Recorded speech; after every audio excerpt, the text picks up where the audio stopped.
Meus queridos, sejam todos bem-vindos à casa do Senhor. Você que está em casa, onde quer que você esteja, está nos acompanhando também do online.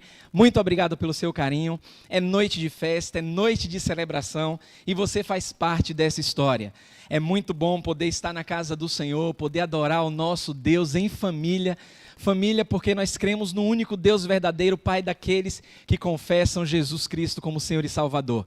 Ele se faz presente aqui no nosso meio. Irmãos, a gente sabe e temos vivido dias muito difíceis, onde principalmente quando se fala em igreja, algumas pessoas, muitas pessoas, elas ficam desconfiadas, algumas não entendem o propósito específico, a função específica dessa agência de Deus aqui na terra. Pai santo e querido, obrigado, Senhor. Nós bendizemos o teu santo nome, porque o Senhor se faz presente no nosso meio. E é tão bom, Senhor, falar contigo, é tão bom estar na tua casa, é tão bom estar com os irmãos adorando o teu santo nome. É tão bom olhar firmemente para o Senhor, que é o autor e consumador da nossa fé. Obrigado, Jesus, pelos teus feitos. O teu nome tem sido anunciado. Esse testemunho é muito importante, Senhor, para que possamos lembrar, relembrar, e aqueles que não conhecem ao Senhor, observar que tudo isso, a mão do Senhor esteve sempre presente. Então, Pai, continua abençoando a tua casa, continua abençoando o teu povo, Senhor, para que essa agência de Deus aqui na terra, ela seja um testemunho vivo, através do teu povo comprado com teu sangue, para com aqueles que ainda não conhecem ao Senhor. Meu Deus, estamos vivendo dias tão difíceis, onde o teu nome tem sido blasfemado, onde a palavra igreja, ela tem sido utilizada como algo pejorativo, mas a gente sabe que tudo isso se caminha dentro de um plano que já foi estabelecido antes dos tempos. E nós sabemos que nada foge do teu controle, Senhor. Ainda que venhamos ficar impressionados, estarrecidos com tudo o que acontece no mundo, nós cremos no teu poder e que a tua obra, Senhor, onde quer que esteja, não somente no Vale dos Lagos, mas em todo local em que o teu nome é anunciado, a tua obra, ela prospera, porque é para o Senhor que nós fazemos, anunciando os teus feitos. Obrigado, Jesus, nos faz entender, compreender essa missão tão importante e o papel fundamental da igreja para nos conduzir à vida eterna que está centrada em Cristo Jesus. Nós oramos no teu amado nome. Amém e amém. Irmãos, é uma bênção poder desfrutar disso que nós estamos vivendo aqui. Com toda a liberdade ainda temos liberdade para desfrutar de momentos tão maravilhosos como esse. É bem verdade, Deus conhece as suas lutas, as suas dificuldades, as suas provas durante a semana, e talvez não foi nem fácil para você estar aqui no nosso meio, adorando ao Senhor. Mas pare e pense um pouquinho. Lembre da maior prova que você passou durante a semana, e lembre quando estamos juntos adorando ao Senhor, falando de Jesus, adorando o nome do Senhor, como parece que tudo isso desaparece por um período de tempo, e como o nosso coração se alegra. Um dos papéis da igreja é justamente isso. A palavra de Deus nos ensina que a igreja não é apenas um lugar físico, mas sim um corpo vivo. É um organismo onde os crentes eles se reúnem para adorar e servir a Deus. E isso traz alegria, isso desperta emoções no meio do povo de Deus. Agora, como é que a igreja ela desempenha um papel fundamental nessa jornada para a vida eterna? Porque a igreja tem um papel crucial, anunciar Jesus, que é o Pai da eternidade. A gente tem falado aqui ao longo dos domingos, nas quartas-feiras, em todo momento que a gente se encontra, a gente tem ministrado e tem falado muito no nosso tema anual de 2023, que é amá-lo, temê-lo, obedecê-lo, servi-lo e entender que Jesus é o que, irmãos? Jesus é tudo o que a gente precisa. Então é fundamental entender que isso não é algo que fica apenas no individual, o coletivo faz parte. Essa alegria, ela é um pedaço do céu daquilo que está escrito para a eternidade. E a gente tem que entender o propósito da igreja, porque quando a igreja ela foi formada, ela foi fundada aqui no Vale dos Lagos, algumas pessoas, eu me lembro na época, a gente tinha até um quadro, um mural aí didático, que trazia um alvo, eu me lembro na época, 60 pessoas.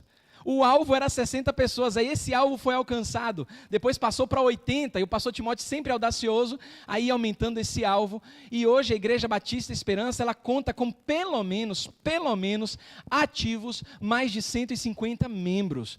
Então nós estamos falando aí de uma por baixo aí, umas 250, 300 pessoas que são beneficiadas pela palavra de Deus, que são agraciadas por essa maravilhosa graça irresistível do nosso Senhor. Mas a gente precisa entender a igreja como uma comunidade de fé. Até porque a palavra do Senhor, eu convido você a abrir a sua Bíblia em Hebreus capítulo 11. Abra a sua Bíblia em Hebreus capítulo 11, você que está acompanhando também do seu lar, você que vai acompanhar depois também, compartilhe com seus amigos, familiares. A igreja ela é muito importante, porque ela é estabelecida como uma comunidade de fé.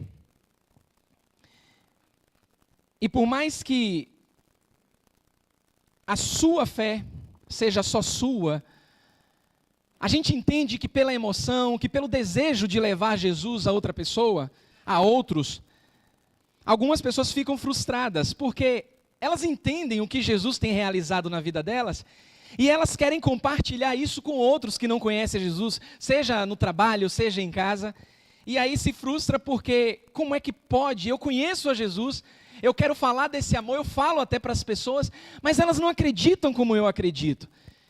A Bíblia fala que sem fé, como é que está aí na sua Bíblia? Hebreus 11:6, sem fé é impossível agradar a Deus, pois quem dele se aproxima precisa fazer o que, irmãos? Precisa crer que ele existe e que recompensa aqueles que o buscam. Não me atrevo a dizer aquela palavrinha que nossa irmã Silvilene trouxe aqui recentemente, né? Quem lembra da palavrinha? Galardoador, tá vendo aí? Pessoal, pegou, ele é galardoador. A minha versão já trouxe simplificado isso, que ele existe e que ele recompensa quem, irmãos? Aqueles que o buscam. Então a igreja é um lugar onde a gente encontra comunhão, onde a gente encontra encorajamento uns com os outros, porque a igreja, ela fornece um ambiente de apoio espiritual. E aí você se recorda que eu falei aqui, para você lembrar da maior prova que você passou durante a semana. Mas você está aqui, você está adorando a Deus com coração alegre. Porque a igreja, ela tem essa capacidade, o povo de Deus quando se une, ele transmite essa alegria. A gente compartilha as nossas alegrias, mas também a gente compartilha as nossas tristezas. Porque algumas pessoas também têm a ideia que o povo de Deus não fica triste, se entristece, não fica prostrado, não fica abatido. Porque o povo de Deus é um povo que se aproxima do seu Criador, crendo que Ele existe e que Ele recompensa. E que através dessa comunhão nós somos fortalecidos, nós somos encorajados a perseverar nessa caminhada rumo à vida eterna.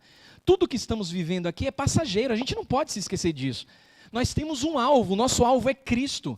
E a eternidade, ela é logo ali, irmãos. Nós já estamos saboreando um pouquinho daquilo que Deus tem preparado para nós e que a Bíblia diz que não pode nem comparar com as aflições que nós temos nesse mundo. Entender o papel da igreja como uma comunidade de fé também não descarta o entendimento da igreja como aquela que instrui a palavra de Deus, instrui na palavra de Deus. Abra sua Bíblia em 2 Timóteo, no capítulo 3. E uma das marcas características da Igreja Batista Esperança, eu aprendi com os meus pastores, nós aprendemos com os nossos pastores, todos aqueles que passaram por aqui, que a palavra de Deus é o nosso manual, é a nossa regra de fé, é a nossa regra de prática, de conduta.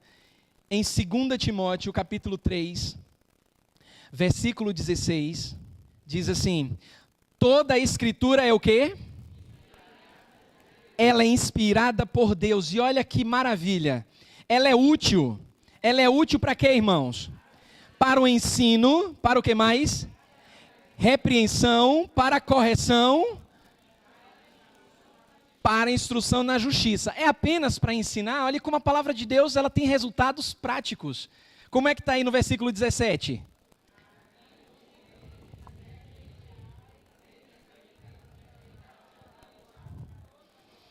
A fim de que o homem de Deus, a mulher de Deus, sejam aptos, sejam plenamente preparados para toda boa obra. Os nossos pastores que passaram por aqui, eles não abriram mão disso. eles ensinaram, ministraram a palavra de Deus aos nossos corações. A gente colhe frutos nos dias de hoje, porque a gente sabe que a palavra de Deus ela é útil, ela é poderosa. Ela nos ensina, ela chama a nossa atenção através da repreensão, ela nos corrige, ela nos instrui na justiça. E olha que estamos falando muito de justiça nos últimos dias. O mundo está clamando por justiça, e quando a gente olha para a palavra de Deus, a gente tem esperança que a justiça dele é plena e vai acontecer, e está acontecendo, porque nada foge do controle do nosso Deus. Aí alguém diz assim, mas a igreja ela é formada por muitas pessoas que professam a fé em Deus, num Deus que eles não podem ver, num Deus que eles não podem tocar, e eles aprendem na igreja a adorar um Deus invisível. É meio confuso para aqueles que não conhecem a Deus. E dizem mais, como é que podem adorar um Deus invisível, quando homens visíveis disseram que escreveram toda a escritura que é inspirada por Deus? Olha que coisa meio surreal. Alguém disse assim, mas se a palavra é de Deus, por que ele não escreveu e ele deixou para que o seu povo pudesse seguir? Irmãos, lá em 2 Pedro, abra sua Bíblia, lá no finalzinho, 2 Pedro no capítulo 1, versículos 20 e 21. Aí alguém pode dizer, mas a palavra de Deus foi escrita por homens. Claro, tinha que ser escrita por homens. Até que se Deus quisesse, assim como um animal falante é relatado nas Escrituras, poderia um animal escrever se fosse vontade de Deus. Porque ele é o Criador dos céus e da terra. A mula, na história de Balaão, ela falou. Mas aprove ao Senhor isso aqui. 2 Pedro capítulo 1, versículos 20 e 21. Você tem? Diz assim, olha que coisa tremenda e maravilhosa. Sabendo primeiramente isto, que nenhuma profecia do que, irmãos?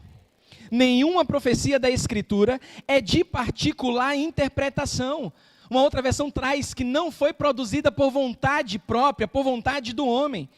Porque a profecia, versículo 21, nunca foi produzida por vontade dos homens. Mas, olha só, os homens da parte de quem? De Deus. Os homens da parte de Deus falaram de que forma, irmãos?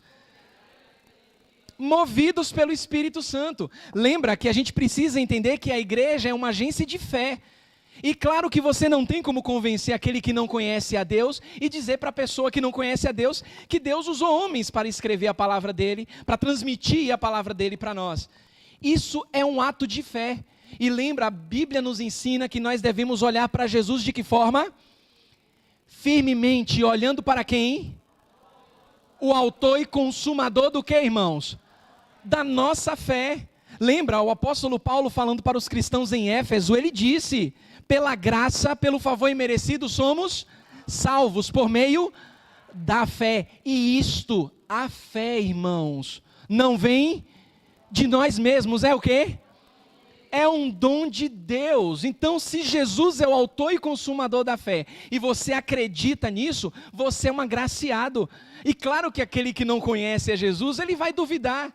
Ele vai questionar, ele vai dizer que a igreja ela é algo pejorativo, é algo que usurpa a inteligência das pessoas, mas nós, pela fé em Jesus, acreditamos que essa agência é estabelecida por Deus, porque Ele ministra a fé aos nossos corações e também a sua palavra nos nossos corações. A gente não pode se esquecer que a igreja ela é o lugar onde a gente recebe o ensinamento, a pregação da palavra de Deus, e ela nos oferece essa orientação espiritual. E nos ajuda, nos auxilia a compreender os ensinamentos sagrados, porque manuseamos a palavra de Deus e toda a escritura ela é inspirada por Deus. A gente não pode se esquecer também que a igreja como agência de fé, que ministra a palavra de Deus, nos ensina através da palavra de Deus, a igreja ela também funciona como um instrumento de serviço e missão. Abra lá em Marcos, no capítulo 10, abra sua Bíblia. Diz assim a palavra do Senhor, a igreja ela é um instrumento de serviço e missão. Olha só, Jesus Cristo disse, mas entre vós não será assim. Antes, qualquer que entre vós quiser tornar-se o quê, irmãos? Grande, olha o que Jesus alerta. Será esse o que vos sirva. E qualquer que entre vós quiser ser o primeiro, será o quê? servo de todos. Versículo 45. Pois também o Filho do Homem não veio para ser servido, mas para servir e para dar a sua vida em resgate de muitos. A igreja, irmãos, ela tem a responsabilidade de não só levar o amor de Deus ao mundo, compartilhando o evangelho com todos, mas a igreja tem o papel de nos capacitar para sermos servos melhores. A igreja nos ensina isso através do testemunho de Jesus Cristo. Então nós temos que testemunhar isso na comunidade, no trabalho, onde quer que a gente esteja. Porque através das obras de amor e serviço, a igreja manifesta o amor de Deus e leva as pessoas a conhecerem a vida eterna que está em Cristo Jesus. Se Ele, que é o autor e consumador da nossa fé, é o Criador dos céus e da terra, Ele diz que Ele não veio para ser servido, mas para servir e dar sua vida em resgate de muitos. Quem somos nós para pensar o contrário? Por isso que a igreja tem esse papel de ministrar aos irmãos, ministrar ao povo de Deus, não só a responsabilidade de levar esse amor, mas também de testemunhar uma vida de serviço, servindo na igreja e servindo uns aos outros. A importância da igreja, irmãos, nessa jornada rumo a uma vida eterna, ela não pode ser subestimada. Ela nos oferece comunhão, ensinamentos e oportunidades para servir. E através da igreja nós somos capacitados, nós somos fortalecidos espiritualmente para enfrentar os desafios desse mundo que não são fáceis, até a volta de Jesus. Que possamos entender isso, dessa agência maravilhosa de Deus, valorizar, participar ativamente da vida da igreja, buscar crescer, fortalecer a nossa fé e cumprir o propósito de Deus nas nossas vidas. E que o Espírito Santo de Deus, Ele capacite a cada um de nós, porque a gente sabe, a Bíblia nos ensina, que sem Cristo nada podemos fazer. E através dessa agência maravilhosa de Deus, a gente aprende mais do Senhor e nós somos capacitados nessa obra tão maravilhosa. Pai Santo e querido, obrigado, Senhor. Te agradecemos, Senhor. Te agradecemos porque o Senhor tem cuidado de nós. Obrigado, Senhor, por nos fortalecer, nos animar, Senhor. Mesmo nas nossas muitas lutas, nós encontramos ânimo e alegria no Senhor. Através da Tua palavra, Senhor, essa palavra maravilhosa que não volta vazia, Pai. Obrigado, Senhor, porque ao adentrarmos por aquelas portas, aqui o Senhor já estava. E eu sei, Senhor, não tenho dúvidas, porque o nosso coração está alegre, o Senhor está recebendo tudo com muito carinho, com muita alegria, porque o Senhor é um Deus alegre, e a Tua alegria, Senhor, é a nossa força. Muito obrigado, Jesus. Recebe com muito carinho tudo aquilo que foi preparado para o Senhor, pois é para o Senhor que nós fazemos tudo isso. No nome de Jesus oramos. Amém e amém.